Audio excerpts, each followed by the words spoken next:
So welcome to another board game review from theplayersaid.com. My name's Alexander. And I'm Grant. And today we're taking a look, finally, at Corrupt Bargain from Decision Games. This is a game that I have wanted to play for a very long time. We've had it for like 18 months. And we have tried to play it a number of times, and those plans very regularly have fallen through. And it wasn't because we had trouble with the rules, it was just something else came up, or people had to bail, or it was just like, It was kind of comically funny that we never got it together. Yes, and I was worried that the game was cursed and we would never get to play it. Right. Alas, we finally did.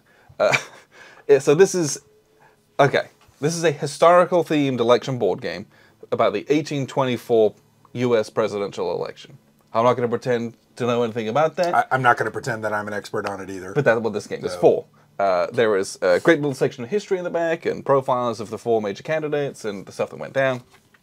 And this is a very interesting game. So we played a number of election games, and a lot of them share similarities, right? You're trying to influence states to get an overall result. And this has that, but then some more. So this particular election was extremely tight and had all sorts of things going on. And instead of kind of two candidates that you would get in something like 1960, here you got four. So this game plays from 2 to 4 players, and we played it with 3. Mm-hmm. And it was really interesting to play this style of game with more than 2 players. And I would love to play it with 4, and so we're looking to do that at some point as well. The dynamic's going to change significantly, though. Yes, in a really good way. We'll talk about that, but I wonder if it's possible to win the populist election. I don't think that it is. I think with 4, it'd be very challenging. Yes, but it's almost more important because you might someone has to lose at the first hurdle. Someone at the end of that, you're going to kick somebody out, and there's going to be a runoff between the other 3. So that's very interesting. I'd love to play it 4-player. Yes. I really would. So, a couple things to start with. This game has like 2 pages of rules. Not hard at all. Like 3 at most. It was really easy to learn, and sure, we've played election games and stuff before, so like... Haven't we all? Yeah, but like, or even, you just call it area influence. Like, I know what I'm trying to do in this game, generally speaking, but the rules were really easy to learn, 0 ambiguities, and the production value was pretty nice, right? Nice decks of cards, a whole bunch of cubes, the board looks great. But the rules themselves, like, we read them and we're immediately playing, and like...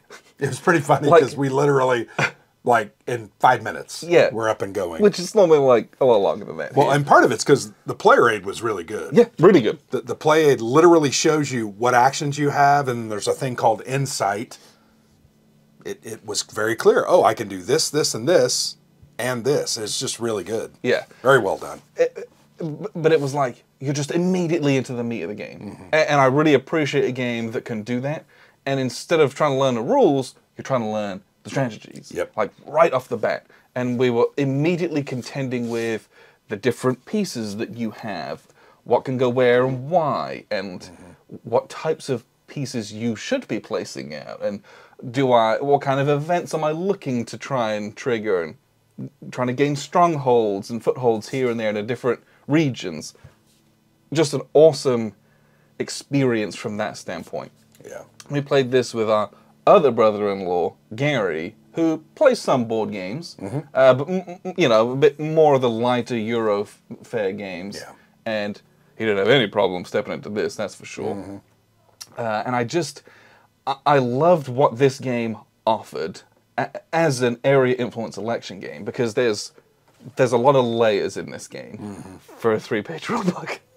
So you have, because there's 4 candidates, and the way that the scoring is that you will weed out one of those candidates. In a 4-player game. In a 4-player game. Yep. Basically, there's like gates that you have to pass through. There's first, you count up kind of the populist vote, which is the regular kind of electoral college, and if the top 3 candidates will go through to a special contingent election. So, unless someone garnered 131 electoral votes by winning that populace. Yes. And with 4 players, I'm not sure that's going to happen. With 3 of us, Gary, our brother-in-law, it was very close. He actually ended up, I thought he had 118, And then I noticed that, and I was like, okay, I'm gonna start taking He ended some. up with a lot, though. Yeah, man. it was crazy. But so, like, you can win it outright doing that. Very difficult to do. You would have to have every card go your way. You'd literally have to have a lot of luck. And for you're that to happen. only doing that, and if you can't pull it off, you're going to lose at the next round. Yeah. So you have this kind of that's a very normal kind of a standard thing, but you're going to drop off the lowest player from that round, and then you have a contingent election where you count based off of control of states by their politicians, and so all of your electoral votes now mean Out the window. nothing. Yep. Each state has a value of 1 at that point.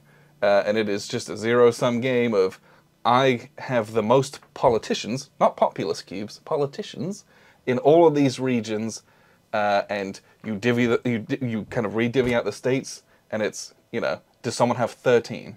If they have 13, they can win. If they don't, the person who has the fewest is kicked out, and you have a last runoff, and you re-divvy out all of those once again. And it actually, that's the way it happened for us, right? Absolutely. No one had 13, so I think you and I had like 11. Yeah, and You I had had like 8. 8 or 9. So Gary got kicked out. Yes. And then we kind of had to go back through You it. effectively redistribute all of the third parties ones between the two of you. Yep. With all the different tiebreakers of who was next in those regions, and there's a series of tiebreakers that you go through. And that's one of those situations where it's. I know it might seem, oh well, he was third, so he's, and the guy that was first is probably going to win. That's not always the case. No. If you had fought harder with Gary in 3 or 4 more states that he happened to win, now you're going to win him because I don't have anything in there, Yeah. or I might have 1. Or if he'd have targeted you more with his politicians, Right. you'd have had fewer, and then it would have been like a coin toss at that point. Yeah, Who knows? what It's would a happen. really interesting dynamic that I would say it's very challenging to understand where you are scoring wise throughout the game. Yes. One, it changes very rapidly. Yes. These cards are brutal. It's everything from place out 7 population cubes to remove 3 of your opponent's cubes and then add some of your. It's really interesting. And if you're not paying attention, you can kind of look down at your cards and 1 or 2 turns, rounds later, you're like, oh, crap. What happened in North Carolina? Because I thought it was doing well there. yeah, I thought it was okay, or now I don't have anything. So it really changes on a dime, and you've got to pay attention to that. It also lends itself, I think, a lot to that concept of you put a couple cubes in, I got to put a couple cubes in. Yes. Or you remove a couple of cubes, I'm going to put those cubes right back. You can't let people dominate areas. Yeah. Because then there's no fight there. Well, they lock you out, Yeah. and that lockout mechanism Yes. is really powerful. I'm trying to think. We had maybe 5 or 6 lockouts between the. Yeah, I think everyone did at least 2. I think the most you're ever going to do is say 3. While in a 4-player game, it is possible to have like 15. Oh wow, that. Because Yeah. if everyone plays to the sets, because Yep, you have to if have you 3 literally- cards, Yep. and there's 16 rounds. Oh no, in a 4-player game, there's only 10 rounds. So it'd be really hard. You could do 3 each, you could do 12. Yeah.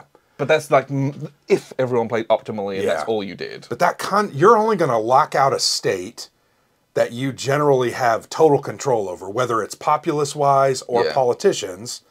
And then the really kick in the teeth thing about that is you're collecting these politician and these populace cards throughout the game.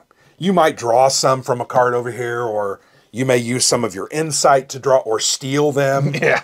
And you're looking at them, and it's like, okay, I can count on, in the state of Vermont with this card, I can put +2 politicians because it's a politician card. Yeah. Because you're going to do all the elections, like all of the regular turns, and then you have this final push, and everyone has a hand of, I don't know, 8 to 10 cards. I think probably. we had 10 or 12. Yep. And what's called the final push is you've spent 10 turns, 12 turns fixing the board, and then everyone is going to go in order, just playing all these extra last, Attempting like, to do this, change do this, the board. do this, like Yeah. this is the last stuff. But like you said, if all the states that are locked out, Vermont's locked. you can't do My anything Vermont with a card Vermont is, card. is trash. It's done with. And that happened a lot. Well, it was kind of funny because early on, I think you locked Ohio, or no, I locked New York. Gary did Ohio very quickly. And it was kind of funny. A lot of these cards that came up were affect Ohio, affect New York. And then we started joking, oh, crap, I've got 3 Ohio cards in my hand. Yeah. Please steal from me so that you can take one of those worthless Ohio cards off my hand. And it happened. Gary drew both of my Ohio cards, and he had to keep one. And it was like, yeah, you made those useless. That's your fault, man. It's a very interesting dynamic. So that locking concept really is the game's called Corrupt Bargain. Yeah. Because what ends up happening is you're going to have to buy some politicians to come over to your side, vote in your favor. You know, we have an electoral college. There's a little bit, it's not just always population vote. And when you don't win the population, you're trying to then affect those senators to vote for you.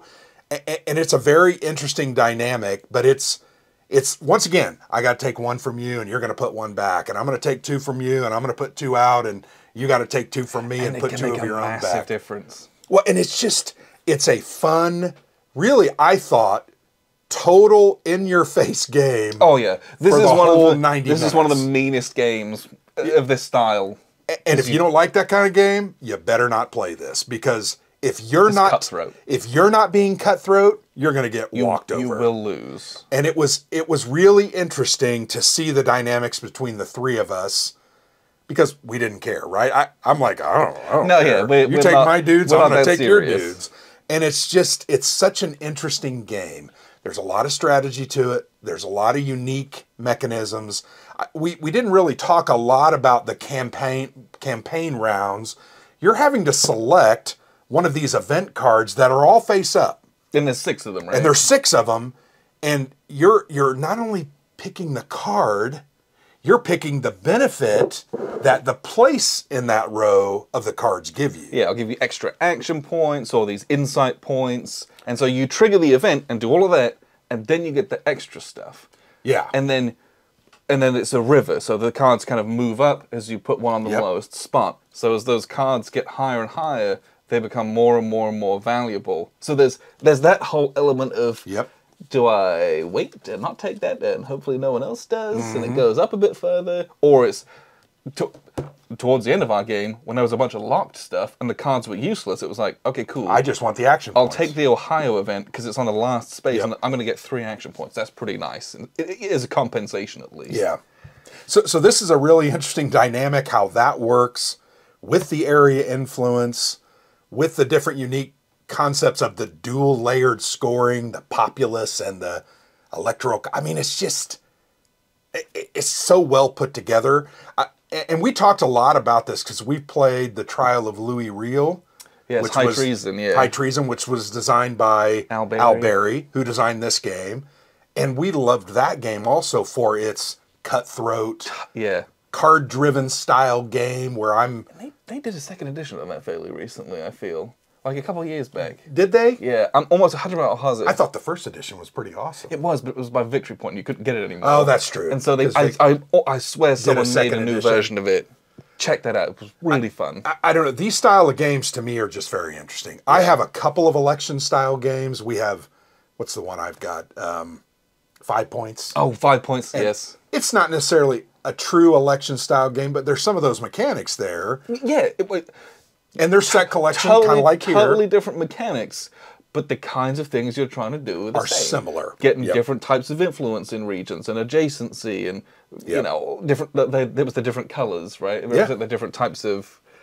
I love area influence games. Well, they're always fun because you're fighting over something and it's very meaningful. Each turn is very meaningful. Yes, and it might not seem that way, but inside you're like, this is great. Hopefully no one pays attention. And then like next turn, you'll do something else that doubles down on that and it makes it look very strong. And everyone's like, those things happen all the time in this. And it was a 90-minute game. Yep. It was. This was a really, really interesting game to play. And I think it's so interesting, even though it's just 90 minutes, it's so interesting because there's such a depth of strategy. And the rules... the rules make it such that you're not focused on the rules. Nope. You're focused on the gameplay. Yes. How do I get out of these actions what I want on the board? And that always makes for a good game. Yeah. Make it simple. Keep the rules straightforward. Give us a great player aid. These player aids were great. And Very clear. for a 4-player game, there is 4 of them. Which Thank is- you very much. yeah. But not having to wrestle with Yeah. and struggle with the rules got us right into the game quickly, and we started to learn the strategy. We made some mistakes in the first Yeah. probably 4 or 5 turns, but it's like, oh, you quickly learn, here's what I got to be I should doing. not have done that. Well, I also like that you really can't go all in on populace or all in on just No. politicians. You've got to kind of do a balance because you don't want to give someone the game. And all the state capitals can't take populace. Right, that was another cool have thing. to go politicians in those ones that have that special symbol. Yep. But yeah, this was a fascinating game, you know, and I loved that it was an election game that can play 4 players. Yeah, And that's pretty rare. Usually it's 2 or 3 players. Yeah, and it's so intense at that point because Yeah. you're doing a lot of cube counting in certain areas where you're like, can I win this? Can I lock this down? Am I hurting myself if I do that? Yeah. Oh, it's really cool. And then when you get to, you do your final push and then you go through the scoring stuff was really fun. Adjudicating this game was really enjoyable. Yeah. Because you just pass through those different gates of like, okay, you're out. Okay, you're out. Okay, you're out. That was a fun process to go through to determine a winner. Yeah. That was just, not a lot of games do that. It's like, hey, you got the most victory points, you won. Yeah. But like, the process of counting those out and assessing those, a little bit of tension in there. Just Well, for it the was, scoring. it was exciting fun. too. Yeah. When we would look and you'd be like, hey, Grant won this one. I'm like, oh, great. I only need 7 more. Yeah. You're And you'd get to an area and you're like, ooh, it's a tie. Let's go to the tiebreakers. And you'd start reading down the list of tiebreakers and it was like, oh, I don't have that one. Oh, I don't have that one. Oh, I get Yeah, that one, yeah, yes. Like, it was really just silly, neat moments in that, just from scoring. I thought it was really fun. any game that can create that kind of energy is Yeah. always, to me, a sign of a well-designed game. I agree. A game that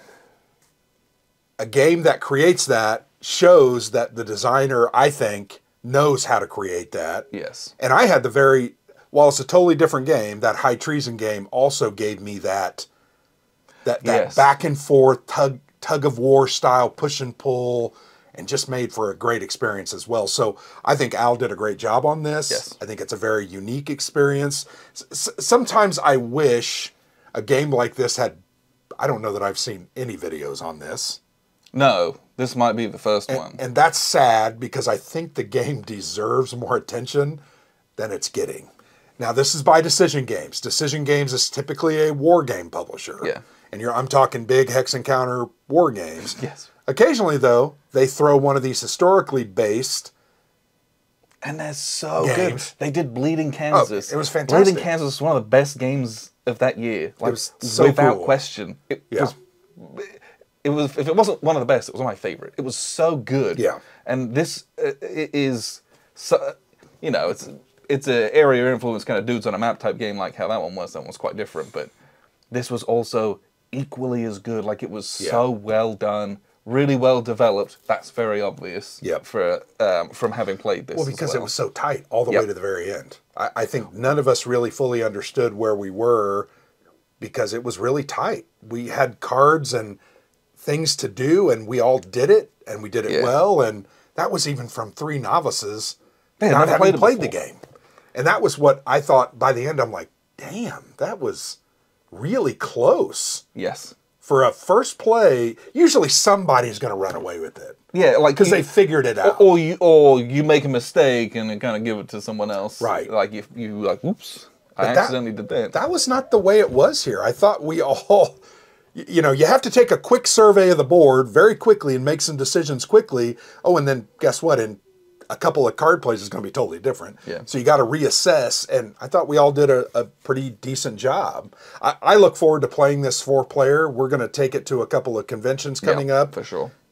90-minute game, right? We can play that at the end of the night when we're done. And it's light as well. Yep. Like some light. some 90-minute games at the end of a convention night, you're like, Yeah. this is not one of them. Well, but it's light, but I also think there's a lot of meaty strategy. Yeah. But I don't have to like set my brain on fire to learn a new set of rules. No, It's because like, the hey, action, this is how you play. You're done. The actions are pretty simple. Yeah. You do this, this, this, or this, and you got a great player aid. So I will very well done. briefly show you how this works, and then we will wrap up with a few final thoughts. So here's a look at the map, which is it's a little small. Gosh, is this 22 by 17 board, fully mounted, and you have a kind of it's an electoral, but it's also like a state map of kind of the eastern half of the US, at least, with a bit of the Midwest in it. But as you look at it, and if you've played any election games, this will look probably very familiar to you. This is an area control dudes on a map game, effectively, but your dudes are different kind of levels of the electorate, and you're going to put them all out over the course of rounds, and at the end of it, you're going to kind of resolve the election through a special kind of sequence of play that's really, really neat. But the actual gameplay itself is very, very, very simple. On your turn, you will pick one of these events to do, and as these are all face up, and then you will also get to resolve whatever kind of special extra stuff is there that you get on top of that. So, for example, and then these move down like a river, they flow this way. So the longer the card's been out, the more stuff you get. If the card is fresh out, you don't get any cool bonuses, but you might get like this really cool thing that just came out and you want first dibs on it. So it all has that very kind of traditional waiting game, a little bit of risk reward, push your luck, will it still be there by my next turn type of thing. So what do the events look like? Well, when you take this event, let's say we take this one, it has a little bit of flavor text on it with some history, but it just says you're going to do +2 cubes in Missouri, and let's say we're the yellow player because yellow's going first. Let's do +2 cubes in Missouri. You're going to do +2 octagons in the west, and the west is this brown region. And you can put octagons anywhere, so we're going to put one in Louisiana. We're actually going to put 2 in Louisiana, I think is what we're going to do. And then you can put +1 octagon in the south. And the south is this purple region here that also includes Delaware and Maryland as well, so don't forget those. We're going to put one into Georgia. Now we're going to put it in South Carolina, so we're going to contest this state house. Now we're done with the event, we're going to keep this. Because this suit has a little, event has a little ship on it, and we're going to use that for suit matching here in a little bit. So we're going to keep that. We don't discard it or anything like that. Once I've completed and resolved the event, I then resolve my kind of bonus stuff. So this one I get 3 action points, and there is a very useful play aid that tells you precisely what you can do with your 3 action points, and you can do 3 things, because we got 3 action points, but you can never do the same one twice. So you can do, put out one of these, and draw one of the cards. Or you could draw one each of the types of cards, or you could do a political intrigue, all sorts of things that you got going on. So, place an octagon in any state, so you get a bit of freedom there. Place a cube in any state, a lot of freedom there as well. You can draw 4 politician cards, which are these blue ones, 1, 2, 3, 4, and place, and you keep 1. So, and these are used kind of at the end game for the final push. So we can either like, hey, we're going to get +1 octagon in Louisiana at the end of the game, or we could do -1 octagon for a rival in any of these states or in a region, which is very strong. So you can pick one of those, keep that, put the other 3 in a discard pile, or you can do the same thing for the populous cards. Politicians place the octagons, populous places cubes. Often you can place more cubes. We can put 2 cubes, 1, 1, 2, 1, 2, but they function very similarly. Or you can do political intrigue. And political intrigue is you select a state where it has at least 1 politician octagon, and then there's like opponents ones there as well. And basically, you know, oh, I put the one in South Carolina for political intrigue. I could remove my guy to kill your guy. Now, not kill, but to remove their one. Now, where that's much stronger is if, for example, it looks like this. I remove one of mine, and I remove up to 2 of an opponent's. So I would do that, and all of a sudden, it's just me in there. So those things can make a big old difference. Your political intrigue can be very, very strong, but you can't do it with cubes. It's only with politicians. So let's say let's do some of this here. We're gonna place one of these, and we're gonna put it in New York, because New York is worth a lot of points in the general election. We're gonna place that 1 cube. Cubes cannot go into places that have the State House picture in them, because the cubes are populous cubes. They are people, and these spaces that have the State Houses, that's those represent areas where the politicians have the power and the strength, and so you can't put cubes into those spaces, but you can only put octagons. So this is where the centers of lobbying and things like that are much more powerful than kind of the will of the people, so to speak, if that makes any sense. So we'll put a cube down in Mississippi. Let's just do that, just to say that we did it. And for our third one, we could do a political intrigue down here, because nowhere else we could do it, but instead we're going to draw some cards. 1, 2, 3, 4. We're going to draw 4 populous cards. We're going to keep one of them. +2 in New Jersey, +1 in the north, +1 in the west, +1 in the south. Let's keep the New Jersey one, and we'll ditch the other 3. Great, that was my 3 free action points. These all move down. And then the next player, who's green, they're going to get to go. So now the green player is going to pick one of these cards. Do they really like this one? They're not going to get a bonus, but they might really want to do this. Late game, that's a bit more of a pull, because you kind of know, or you can assess the game state a bit better. Early on, you really want to be doing the stuff up here. But you might want to do this one, because we're going to get a bunch of stuff. We're going to get an octagon in Maine, an octagon in the north, and an octagon in the west. So let's do that.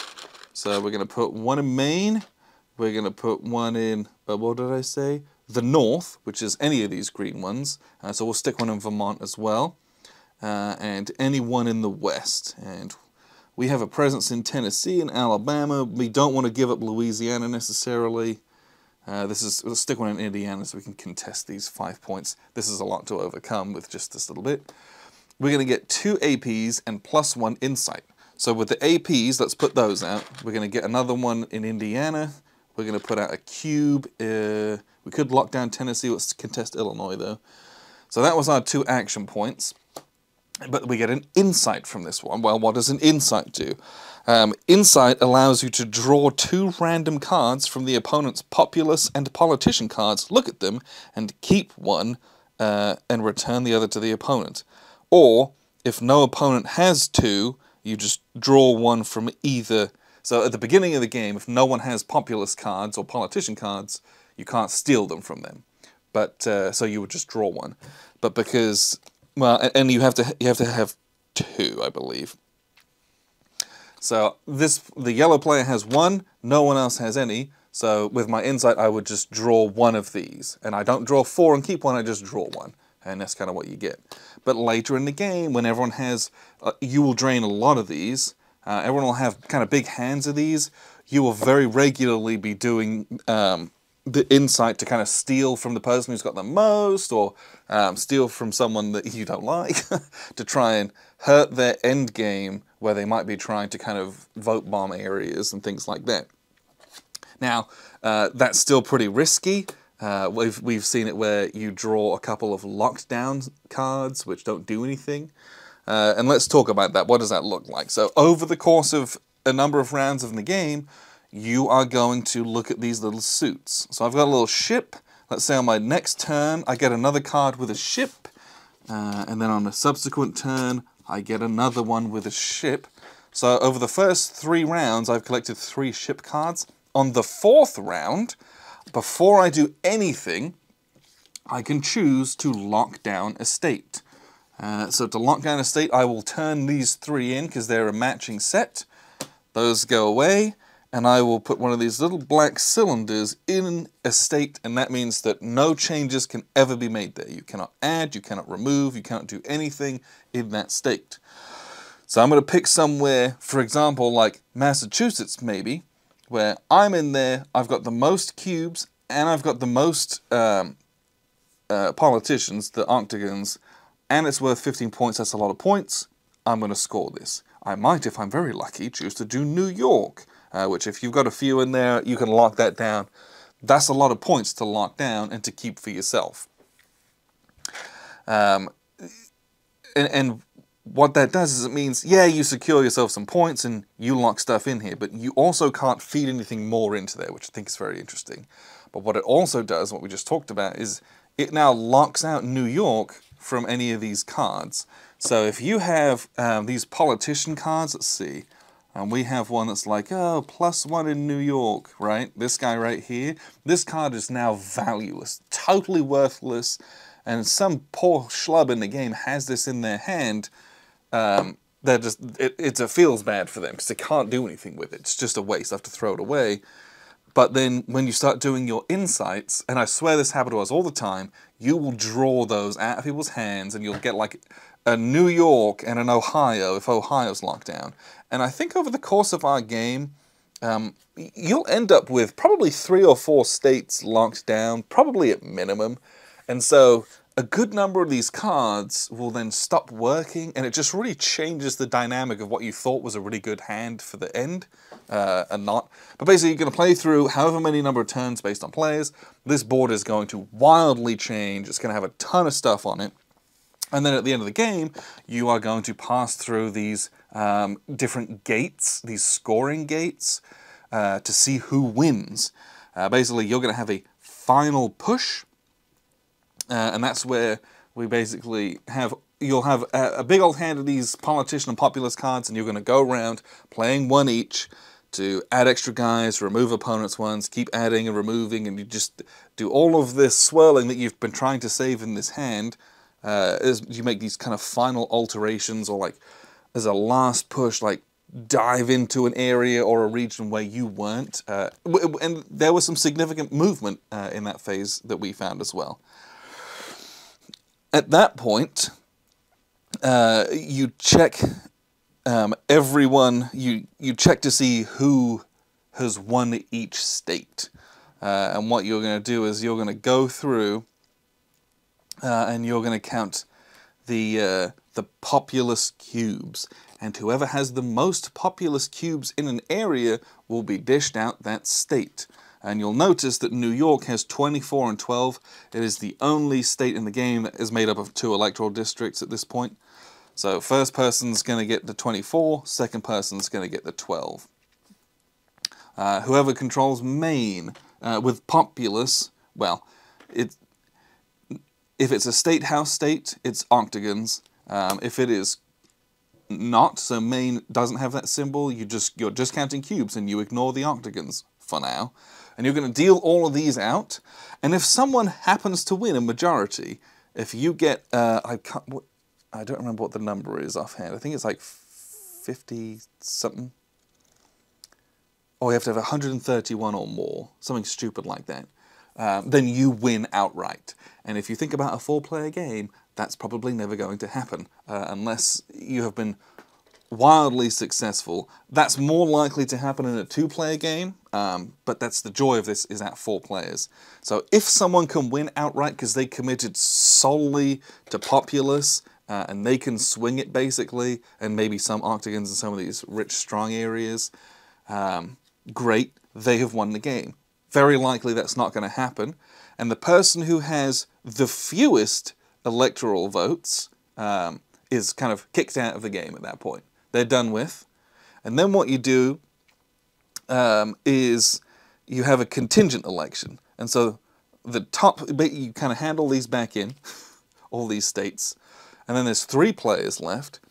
And And now what you do is you do the same thing, but you count politician octagons only. So we're going to ignore all of these cubes, and we're just going to count these. So where yellow had controlled Maine before, in basically the contingent election, green controls Maine, green controls Vermont, yellow controls Massachusetts.